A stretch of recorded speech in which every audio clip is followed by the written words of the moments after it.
This is the story about a Brooklyn neighborhood, its residents, The neighborhood's great to live in. a professional basketball team, Kid to Marty, alley-oop! and real estate developer Bruce Ratner.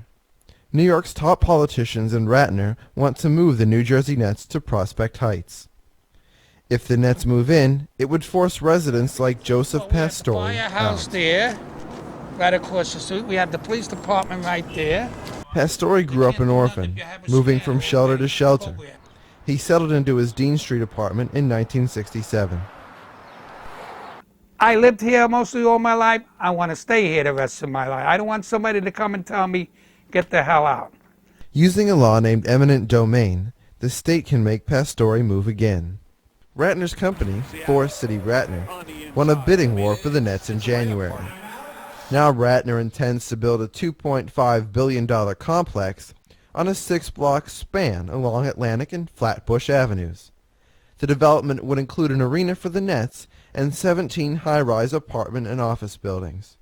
6 subway lines and the Long Island Railroad all run through the area, providing easy commuter access. To make room for the arena, century-old brownstones on Dean Street will be bulldozed. Ratner and the rest of them are doing, and we do want this Eminent domain allows the government to seize private property for public use or for economic development projects. Understand, this is not about basketball. This is about real estate.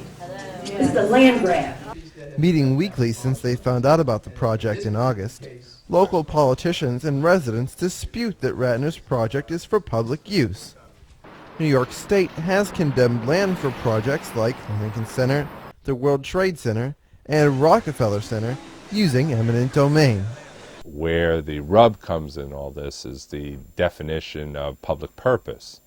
Westchester lawyer Michael Zarin says eminent domain can even be used for private development as long as the government shows the public will benefit. New York continues to be one of the states that has pretty much affirmed almost all uses of eminent domain and has probably construed the definition of public purpose most liberally and most broadly among many of the states. These guys operate on the money standard only. Patty Hagan heads the Prospect Heights Action Coalition. She now also leads residents fighting the proposal. This isn't about money. It's about something far more profound, and that is people's homes. It's where you live, and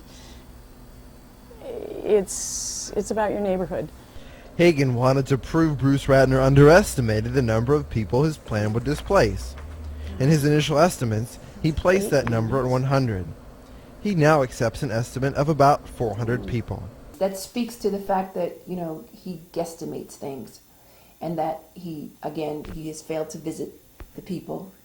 He's failed to get to know them, and he's not familiar with our community. I believe it's 18. And then Hagan used to be a fact checker for The New Yorker. Recently, she went door to door and counted 864 people living in the proposed site. Her total includes several hundred homeless people at a shelter not counted in the census. Here on Dean Street, many residents work out of their homes. And without compensation, without help, I don't know what I would do. Artist Robin Weil is one of these residents. She says she can barely afford her $575 a month rent. You know, there's no place to go. I can't afford to go anyplace. And I don't have money to move. It's very expensive, and so it worries me a lot. As a renter, Weil has a lot to lose. The law requires that landowners receive fair market value for their property. However, renters have no protection. Residential tenants are in a very precarious position. I mean, can they expect really to get anything? Not much. Sometimes they'll get some help in relocation just because of the public relations value, but their rights are limited. Either the government or Forest City Ratner can offer compensation. A spokesman here at Forest City Ratner told us that any of those arrangements will be confidential, and residents haven't heard anything at all from Forest City. So we went ahead and talked to Marty Markowitz, the Brooklyn Borough president. and asked him if he'd been talking with Bruce Ratner and what Ratner's plans for displaced residents might be. We have had many conversations over the course of many months, and we will have many conversations in the months to come. Can you give me an idea of what he's told you exactly? No, except to say that he has made several public pledges in front of everybody that those that could possibly be impacted will be given the respect and dignity that they deserve. And all we have is a man's pledge and a company who apparently have already demonstrated that at the Metrotech project. To build Metrotech, a business complex in Brooklyn, Ratner paid about $30 million to displaced owners and renters. Some settlements took 4 years in court to arrange.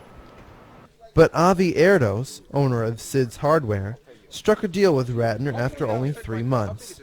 Ratner, seen on the right, guaranteed Erdos a spot in the new building. Erdos is confident Ratner will also follow through in Prospect Heights. Ratner's people negotiated in good faith. The people who are on the location, they would need representation, that's right. Once they will be represented in the proper way, they will be taken care of. Negotiations have not been so easy for Stratford Wallace. Wallace owned property valued at $30 million in Times Square. Ratner had it condemned to build a new headquarters for the New York Times. He may have the nets, but he doesn't have any land. He doesn't have any place to build an arena. And he has got an enormous fight on his hands. I am relentless, and so are my neighbors, and we are not backing off. Residents say the Dean Street apartments could be saved if the boundary moves north onto land Ratner already owns. Markowitz says the plans may be adjusted.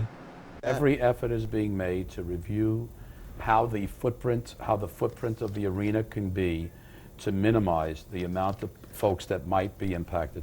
But a spokesman for Ratner says the boundaries will not change. The current footprint places the site across the street from Atlantic Center Mall.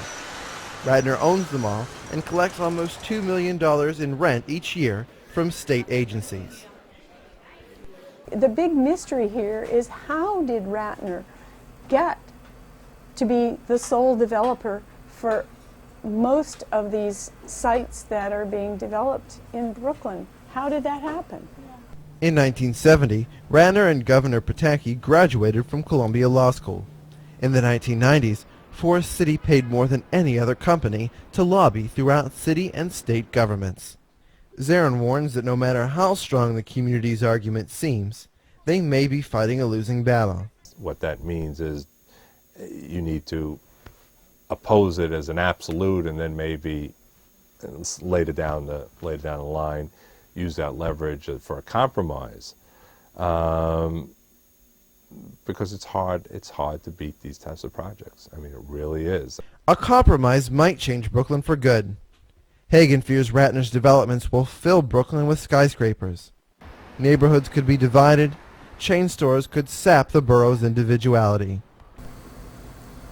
We don't want to look like Dallas or Los Angeles. We want to look like Brooklyn, and we want to be like Brooklyn. And Brooklyn is a place where you walk around and people schmooze and people talk to one another, and people really do look out for one another.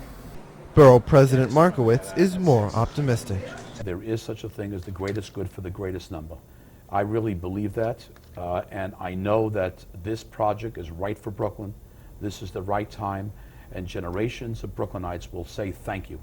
Thank you to all of those that are involved in making this dream come true. In the meantime, it could be years before the New Jersey Nets can call Brooklyn home.